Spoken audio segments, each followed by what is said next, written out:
안녕하세요. 서울 IN 윤정섭입니다.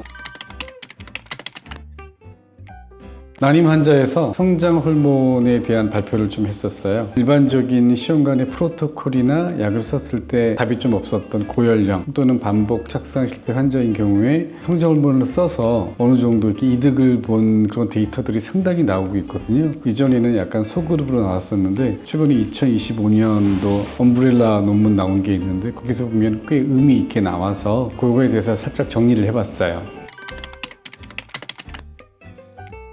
맞아요.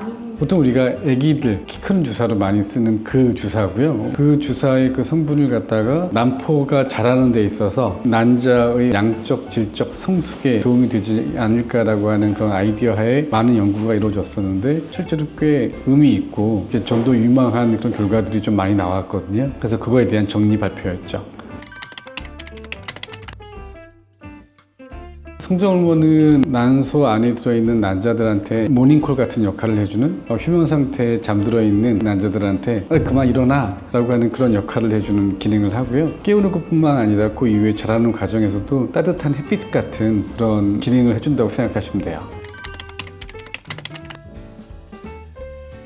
난소 안에는 난자들이 잠자는 상태로 많이 있는데 거베란 주사를 쓰면 이번에 몇 개 나와 정도의 도움을 주는 거고, 그런 성장 호르몬 주사를 쓰면 그들이 갖다 그냥 나오는 게 아니라 제대로 깨워서 나오게 하고 양적으로 뿐만 아니라 질적으로도 좀 더 성숙시키는데 도움을 주는 걸로 되어 있어요. 보통 일반적인 대상분한테는 별로 쓸 이유가 없을 것 같고, 고연령, AMH가 낮은 난저, 이유 없이 난자가 적게 나오거나 아니면 난자의 질이 안 좋아서 이제 그런 분들한테 보통 쓰는 걸로 되어 있습니다. 성장 호르몬에 대해서는 아직은 프로토콜이나 어떤 환자분한테 도움이 되겠다고 하는 게 아직 확립이 된 게 없어요. 그래서 이제 그런 건 따로 없지만 보편적으로 가장 흔하게 쓰는 거는 생리가 시작하면 그때부터 채취 전까지 보통 쓰는 걸로 하는 게 제일 흔한 프로토콜이에요. 동일해요. 배꼽 주위에다가 그 펜타입이라서 일정한 IU를 갖다 놓는 방식이죠. 이게 이제 저용량, 중간 용량, 고용량 세 개로 나누는데 4 이하를 저용량, 4부터 8 사이를 미디엄 용량, 8 이상을 갖다 고용량이라고 해서 그거는 주치의가 환자 나이, 체중, 그다음에 프로토콜의 어떤 성격에 따라서 선택을 하시면 돼요. 그러면 환자가 직접 이렇게 먹는 거예요? 맞아요. 같이 맞는 거죠. 동시에?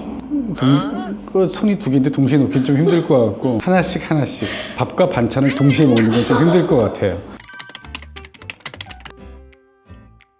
꽤 있어요. 난저 환자 중에서 다른 방법으로 답이 별로 없었는데 저는 일단은 단기 프로토콜로 해서 생리가 시작하면 주는 방식으로 해서 보통 4IU나 6IU로 시작해서 4IU인 경우에는 보통 뭐 9일, 6IU면 6일을 갖다 기본으로 끌고 간 다음에 주는 방식을 주로 하고, 그렇게 해서 답이 잘 안 나오는 분들은 롱 프로토콜이라고 해서 2달에 걸쳐서 2IU 정도씩 이렇게 쭉 주는 방식으로 해서 난자 양과 질 이런 면이 있어서 좀 의미 있는 결과를 좀 봤어요. 여기 보여주는 그 엄브렐라 리뷰라든지 뭐 이런 대규모 연구를 보면 러프하게 한 1.5배에서 2.5배 정도 사이로 난자의 양과 질이 득을 보는 데이터들이 상당수 있고요. 그 다음에 자궁내막 두께에 있어서도 그런 득이 있었고, 자궁내막의 질적 발달에 있어서 그 중간에 그 트리플 라인이라고 해서 그것도 또 이렇게 의미 있게 보는데 그런 데이터도 의미 있게 상승한 걸로 돼 있어요. 트리플 라인이 뭐예요?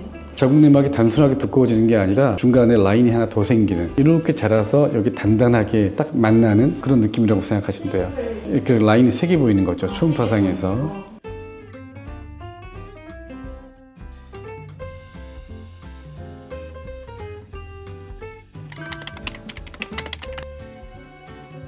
그렇게 안 하는 이유는 아직은 대규모적인 연구의 안정성이 덜 확보됐기 때문. 마치 안과에서 라식이 라식하면은 안경 안 써도 되고 시력도 좋아지는데 그냥 하면 되는 거 아니에요? 일정 나이 되면? 마치 그런 거죠. 실제로 해보면은 거기서 블러 현상이 생기거나 눈이 되게 드라이해지거나 뭐 그런 종류의 부작용이 솔솔이 발견되고 있기 때문에 어떤 일정 기간 이상 대규모 연구에서 안정성이 확보되기 전까지는 그렇게 하라라고 얘기하기가 되게 좀 어려운 거하고 같은 원리라고 생각하시면 돼요.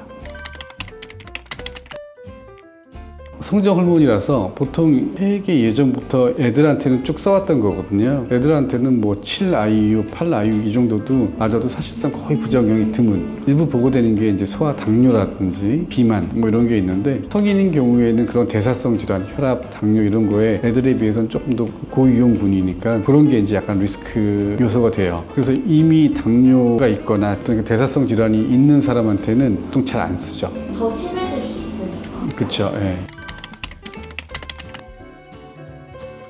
여태까지 소규모 연구에서는 그 득실에 대한 게 논란의 여지가 있었는데 이제 대규모 연구가 2025년에 이제 나오면서 일정한 환자군을 잘 선정하고 그 환자군에 맞는 일정한 프로토콜을 잘 쓰면 되게 의미 있고 전도 유망한 결과가 다수에서 보인다라고 하는 결과가 있고 다만 유럽 생식의학회에서는 이번에 2025년에 아직은 그래도 약간 좀 보류하는 그런 게 있는데 뭐 다 아시는 것처럼 유럽 생식의학회가 미국이나 딴 데 비해서는 되게 보수적이고 되게 걱정이 많은 학회거든요. 아까 말씀드렸던 그 라식처럼 어떤 그 장기간의 부작용에 대한 안정성이 조금 더 구체화되기 전까지는 되게 좀 조심스럽게 써라 라고 얘기하고 있긴 해요. 근데 그러면서도 효과에 대해서는 되게 전도유망하다라는 식으로 다시 한번 강조하고 있죠. 성장 호르몬은 일단 현재까지 일반적인 방법으로 뾰족한 답이 없었던 환자분들한테는 새롭게 등장한 되게 괜찮은 조력가 같은 역할이라고 생각하시면 될 것 같고 다만 이 조력가의 효과가 어떤 환자군한테 조금 더 있고 어떤 프로토콜이 조금 더 맞고 그럴 때 부작용은 어떤 거를 좀 더 조심해야 되는지에 대한 그런 큰 데이터들이 아직은 계속 나오고 있는 쌓이는 중이라서 그런 것만 조금 더 쌓이고 정리가 되면 되게 전도 유명한 그런 방법이라고 생각합니다. 성장 호르몬은 난소 안에서 난자가 양적으로나 질적으로 자라는 데 있어서 되게 긍정적인 효과를 많이 주는데 이는 사람마다 약간 차이가 있거든요. 그래서 이거는 가장 중요한 건 주치의가 진료실 안에서 직접 보고 이 환자분한테 이게 필요한지 아닌지 위험성이 있는지 없는지에 대해서 꼼꼼하게 판단한 다음에 쓰는 게 매우 중요할 것 같아요. 똑같은 치료라도 누구한테는 도움이 되지만 누구한테는 도움이 안 되는 경우도 많이 있으니까요.